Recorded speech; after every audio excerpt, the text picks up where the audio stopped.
Sveiki visi gimę po liūto ženklu. Pasižiūrėkime laikotarpį nuo kovo 3 iki kovo 9 dienos, kasgi laukia liūtų. Savaitės perspektyvos.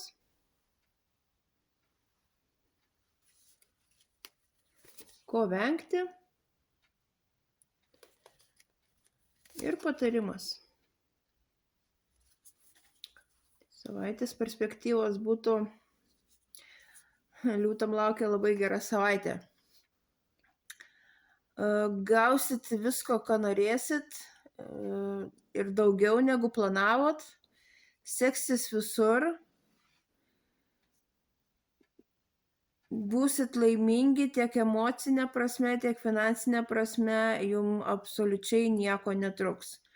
Tiesiog džiaukitės gyvenimu ir imkit viską, ką jisai jums siūlo. Ko vengti? Venkite per giliai pasinerti į savo komfortą, į komfortinę būseną, nes tiesiog galit pražiopsoti gerus šansus. Ir tiesiog gali jūs pagauti toks jau tinginys blogąja prasme. Ir patarimas jums. Bendraukite su šeima savo, išlaikykite šeimos vertybės, spręskite šeimos reikalus, užsiimkite savo namų komfortu.